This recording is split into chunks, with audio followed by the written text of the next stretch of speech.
Hello and welcome to another Bushwhacker review. Today we are going to be taking a look at Justin Allgaier's Traveler Whiskey Daytona 500 JRM First Cup Start Raced Version diecast from 2025. Let's take a quick look at the box. As you can see, this one got a nice fancy special box. Got a big render of the car right there. Traveler Whiskey, Justin Allgaier, number 40. JRM Junior Motorsports Cup Debut 2025 Daytona 500. We'll say until this box, I never noticed that the pattern on the side of the car was actually a map this whole time. I did not notice that on the clean diecast. That's actually a cool detail now that I learned that. Anyways, down the side, got Justin Allgaier, Traveler Whiskey, standard finish. Made a total of 1,416 of these. Traveler Whiskey, JRM Cup Debut, standard finish, number 40. Got the back view of the render on the back of the box. Otherwise, that the same stuff. Got register car Lionel Garage, and you have your copyright and such on the bottom of the box. You see that whole map patterns all over the bottom of the box too. So that's cool. I never knew that before. Here is the car itself. I was honestly surprised it took them this long to offer a raced version. Probably because, as you can see, this actually does have molded damage. They actually molded the whole fender off the left front of the car.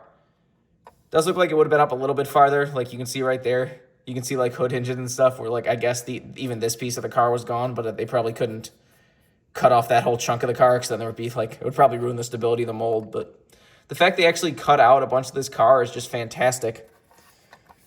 I think everyone was expecting them to offer a race version of this car. When he didn't like fully wreck the thing, it was like, okay, they'll probably just offer the race version and just kind of black out this whole piece or do what they did right there where they just kind of like print like you can see into the car. But nope. Lionel went the extra step and actually did mold damage again. Something we have not seen in a while. We used to get, the cars that would shred their tires and shred their fenders, and then we get the damage on the race versions. But, like, anyone who shreds their tires anymore doesn't seem to do anything to the fender like it used to. Because there's still been drivers that have, like, shredded their fenders. Or, their tires. Like, I remember, like, Shane Van Gisbergen at the Roval completely blew his tire out. It looks really cool. I'm really curious how Lionel's going to do that, but I'm sure they're probably not. But he said that one, like the entire thing, the tire like shredded out and really didn't like, it just marked up the fender. It didn't really like damage the fender at all. So who knows? This also does come with something unique. This comes with a sound base. You can see on the base of the car, there is this sound base. It needs 3 AAA batteries, which of course aren't included. I'm at least glad that it's AAA batteries this time instead of like those all-star cars that needed like a very specific button cell battery that like was hard to even find. But you can see there's a speaker right there, and you hit this little button right here, and you get sound clips from Dale Jr. and Justin Allgaier. When we took the green flag for the Daytona 500, that was it. I was fine. I was done.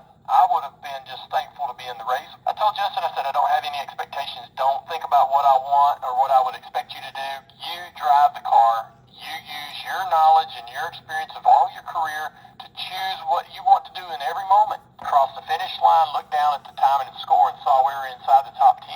And it was like, well, hell, how about that? Ain't that a damn bonus? It was awesome. You got that one from Dale Jr. You hit it again. You get one from Justin Allgaier. As long as I've been at Junior Motorsports, I don't know that I ever really saw this come to fruition, number one. Number two, definitely didn't have me as the driver listed as the one that would be making the first start for them. But it's been cool to see their passion for it. Whether this is the first one of many or the last, this is the first and last one, I don't know. But it's been cool to see the process. Because Dale's been like a kid in a candy store all the way through this whole process. And it's been really fun to watch and makes me excited just because he's that excited. There you go, your 2 clips. This is definitely not the first and last one because they have already revealed they are doing it again in 2026. They have changed the paint scheme as well. I think I like this paint scheme in front of us better than the new one. I still like the new one, but like, I think it said it was like sort of loosely based on some old David Pearson paint scheme. They also did make themselves fake contingencies on the new one. Basically all this area that would have been torn off. They have their own fake like Junior Motorsports and Traveler Whiskey contingency sponsors, which is neat, I guess. But they're also making a classics diecast of it, where they're taking the 2026 paint scheme and putting it on like a 1978 Monte Carlo mold. They did move the number back and everything for anyone who's, still cares about the whole move number forward thing. Like they did put the number centered on the door of the 70s car, so. But that is something unique. I might have to get that. I don't know. Anyways, let's do a quick 360 of this car. You can see same paint scheme as before, but now nice and raced. It was definitely a hard-fought race, as you can tell with all the damage. Did go really well for them. Hopefully it goes just as well this season. I guess Justin Allgaier is not important enough to get the, get into the race no matter what thing. I think Jimmy Johnson already took it, so I guess nobody else can. But I guess this year you have to select to just, we're going to get in the race regardless and not get paid. Instead of, Helio last year where, they only had to take it if he didn't make the race. But, oh. Anyways, let's get down to sponsors. On the hood, you have Traveler Whiskey, blend number 40. Chevrolet Camaro ZL1, number 40, and Junior Motorsports. Does still have the nice brown chrome number. The 2026 one just has a bright, the same, day glow orange number. Which I do like the day glow orange, but I'm definitely going to miss the chrome number. Anyways, got Traveler Whiskey down the side. Nowhere blend. Got Buffalo Trace Distillery, please drink responsibly back there. You can see, now that I'm looking into it, yeah, you can see that there's a bunch of town names. It's an old school looking map. Doesn't really, was the real car copied like that, or was that just Lionel? Because, curious about that one. Anyways, on the C-post, you have 90 proof. Got Brandt. Got Martin Truex Sr. in memory. Nice detail there. Got Chevrolet. Got the American flag, Safety Clean, Miller Welders, SEM, and Z-Max. Just an Allgaier's name right there. Doesn't have typical contingencies because the contingencies are gone. On the back, you got Chevrolet ZL1. Got Traveler Whiskey, number 40. Got JRM right there. Got Racing Electronics, Mechanics Wares, and Mac Tools. Got whoever signatures those are. On the deck lid, you got Junior Motorsports. Got Traveler Whiskey on the roof. 41. Really? Come on. Why do I keep getting all these, almost there door numbers lately? Anyways, you also have a one little Traveler Whiskey logo for the roof camera right there. Got the same stuff down the other side as usual. Take a look under the hood. You just got Chevrolet and a bow tie under there. There's the engine detail if you want to see that. Obviously no deck lid. The roof flaps, of course, do open. And there's the inner side of the car if you want to see that. Now let's get down to the damage and such. Like I said, obviously this is the big part where you have molded left front damage.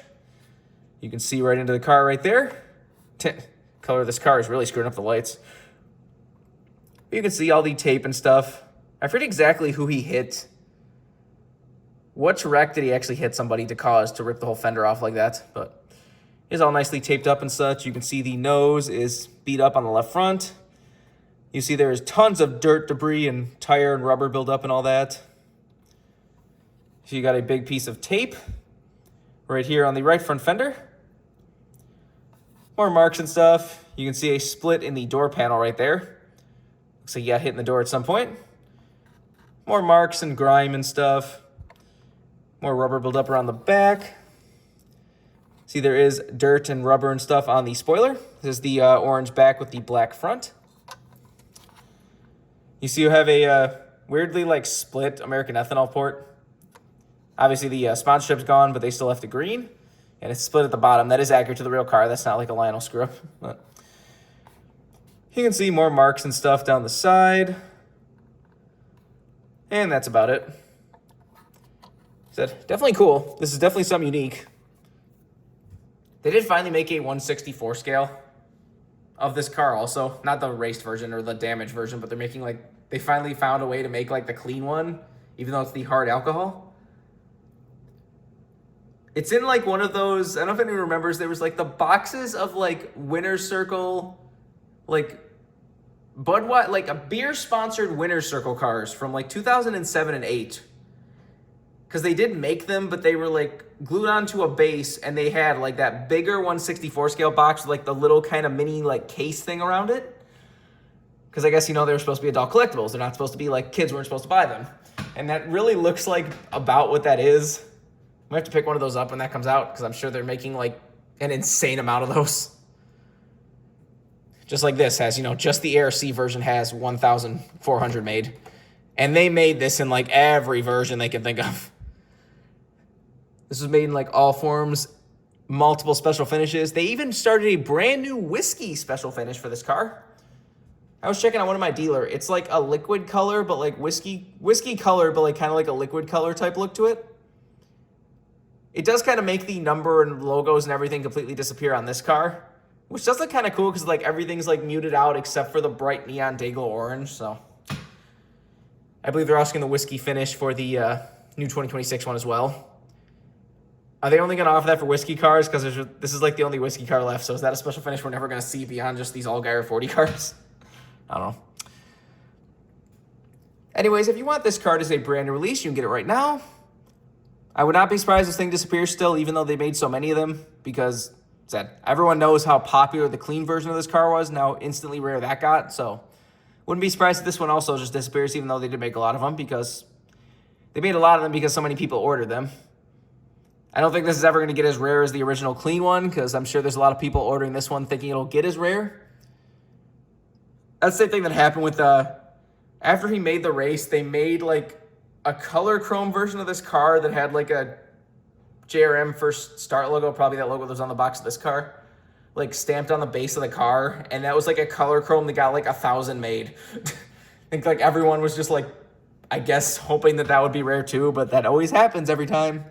If one car gets rare, the second version of that car does never get quite as rare because everyone buys it. So instead of, the only reason the first one was rare is because they had like a set amount pre-made for it. So it wasn't like pre-orders.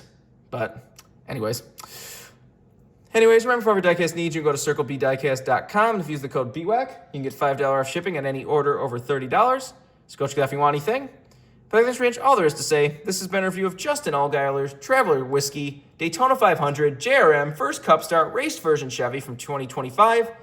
Hope you enjoyed, and thanks for watching.